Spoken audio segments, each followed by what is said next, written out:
Hi friends, അപ്പോൾ ഇന്ന് ഞാൻ വന്നിട്ടുള്ളത് മീനച്ചാർ കൊണ്ടാണ്. അപ്പോൾ ഈ മീനച്ചാർ ഉണക്കമീൻ കൊണ്ടല്ല ഇട്ടിട്ടുള്ളത്, പച്ചമീൻ കൊണ്ടാണ്. ഉണക്കമീൻ കൊണ്ട് നമുക്ക് അച്ചാറിട്ടാലും ഇതേപോലെ നല്ല ടേസ്റ്റ് ഉണ്ടാകും. അപ്പോൾ ഞാൻ ഇപ്പോൾ കാണിക്കുന്നത് പച്ചമീൻ കൊണ്ടാണ്. അപ്പോൾ എങ്ങനെ ഉണ്ടാക്കണം നോക്കാം. അപ്പോൾ നമുക്ക് മീനൊന്ന് പൊരിച്ചിട്ട് വേണം അച്ചാറിടാൻ. അപ്പോൾ ഞാൻ അതിന് കുറച്ച് മഞ്ഞൾപ്പൊടിയും മുളകും പൊടിയും ഉപ്പും പിന്നെ കുറച്ച് സുറുക്കി ഒഴിച്ചങ്ങാണ്ട് മീനൊന്നിങ്ങനെ മസാല തേച്ച് വെച്ചിട്ട് പൊരിച്ചെടുക്കുകയാണ്. തേച്ച് പടത്തന്നെ പൊരിച്ചിട്ടുണ്ട്, കൂട്ടി വെക്കണമൊന്നുമില്ല. പിന്നെ നമ്മൾ മീനൊക്കെ എടുക്കുമ്പോൾ അതിൻ്റെ മുള്ളൊക്കെ കളഞ്ഞങ്ങാണ്ട് വെറും കഷ്ണങ്ങൾ മാത്രം അരിഞ്ഞെടുത്താൽ മതി, ചെറുതാക്കി അരിഞ്ഞെടുക്കുക. ഇനി നമുക്ക് നല്ല ചൂടായ ചട്ടിക്ക് എണ്ണ ഒഴിച്ചിട്ട് എണ്ണ ചൂടാകുമ്പോൾ നമുക്ക് മീൻ ഇട്ട് കൊടുക്കാം. അപ്പോൾ മീൻ പൊരിച്ചെടുക്കുമ്പോൾ നല്ലോണം മുരിക്കനെ പൊരിച്ചെടുക്കണ്ട, എന്നാൽ നല്ലോണം പൊരിയൊക്കെ വേണേനും പച്ചയിട്ട് ഇരിക്കാനും പറ്റില്ല. അപ്പോൾ നമ്മൾ അച്ചാർ പെട്ടെന്ന് കേടുവരും ചെയ്യും. മീൻ പൊരിയുന്ന സമയം കൊണ്ട് നമുക്ക് അച്ചാർക്ക് വേറെ എന്തൊക്കെയാണ് വേണ്ടതെന്ന് നോക്കാം.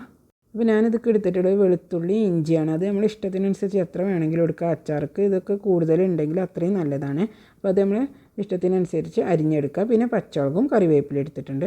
ഞാൻ എടുത്തിട്ടുള്ളത് ഉലുവയും കടുകും കൂടെ ഒന്ന് വറുത്തിട്ട് പൊടിച്ചെടുത്ത പൊടിയാണിത്. അപ്പോൾ പിന്നെ നമുക്ക് മുളകും പൊടിയാണ് വേണ്ടത്. അപ്പോൾ മുളകും പൊടിയൊക്കെ നമ്മളെ അടുത്തുള്ള പൊടിക്ക് എരിക്കനുസരിച്ചൊക്കെ എടുത്താൽ മതി. ഞാനൊരു 3 സ്പൂൺ എടുത്തിട്ടുണ്ട്.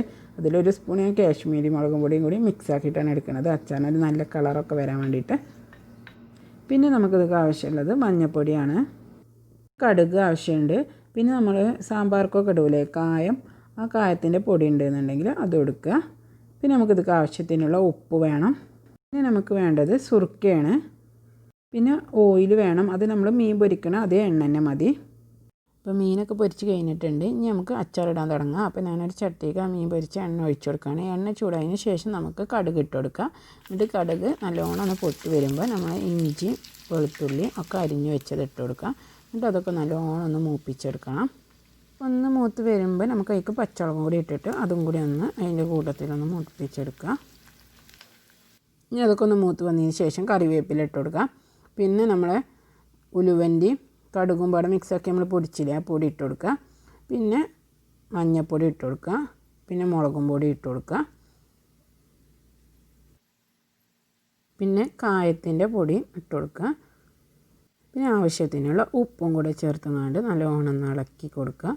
എന്നിട്ട് ഈ പൊടികളൊക്കെ ഒന്നൊരു പച്ചമണമൊക്കെ ഒന്ന് മാറണ വരെ ഇളക്കി കൊടുക്കുക. ഇനി നമുക്കിതൊക്കെ സുറുക്ക ഒഴിച്ച് കൊടുക്കുക. അപ്പോൾ സുറുക്ക ഒഴിച്ച് കൊടുക്കുമ്പോൾ കുറച്ചധികം ഒഴിച്ച് കൊടുക്കുക. അപ്പോൾ നമുക്ക് സുറുക്കൊക്കെ ഈ മീനച്ചാറിന് കുറച്ചധികം വേണം. ഇപ്പോൾ നമ്മൾ സുറുക്കൊക്കെ തിളച്ച് വന്നിട്ടുണ്ട്. ഇനി നമുക്ക് മീൻ ഇട്ട് കൊടുക്കാം. അപ്പോൾ ഞാൻ മീൻ പൊരിച്ചതിന് ശേഷം കാണിക്കാൻ മറന്നുപോയി. അപ്പോൾ നമ്മൾ മീൻ പൊരിക്കുമ്പോൾ നല്ലോണം ശ്രദ്ധിക്കുക. നല്ലോണം മുരിക്കന് പൊരിച്ചാൽ നമ്മൾ മീൻ ഇതിൽ അച്ചാറിലിട്ട് വെച്ചാൽ ഇതുമൊക്കൊരു ഇപ്പും പുളിയൊന്നും പിടിക്കാതെ വെറുതെ ഇങ്ങനെ പൊരിച്ചത് അങ്ങനെ കിടക്കായിരിക്കും. ഒരു 3/4 ഭാഗം പൊരിയണം. എന്നാൽ നല്ല പച്ച പോലെ ആവരുത്. അപ്പോൾ നമ്മൾ മീനച്ചാർ കേടുവരും ചെയ്യും. അപ്പോൾ അത് ശ്രദ്ധിക്കുക. അപ്പോൾ നമ്മൾ അച്ചാറൊക്കെ റെഡി ആയിട്ടുണ്ട്. അപ്പോൾ ഇന്നത്തെ വീഡിയോ എല്ലാവർക്കും ഇഷ്ടമായിട്ടുണ്ടാവുമെന്ന് കരുതണം. അപ്പോൾ എല്ലാവരും ഇനി കഷ്ണമീനൊക്കെ വാങ്ങിക്കുമ്പോൾ ഇതുപോലെ അച്ചാറിട്ട് നോക്കുക. അപ്പോൾ വീഡിയോ ഇഷ്ടമായിട്ടുണ്ടെങ്കിൽ സബ്സ്ക്രൈബ് ചെയ്യാൻ മറക്കരുത്. അതുപോലെ വീഡിയോ ഇഷ്ടമായിട്ടുണ്ടെങ്കിൽ ലൈക്കും കമൻറ്റും ചെയ്യാനും മറക്കരുത്.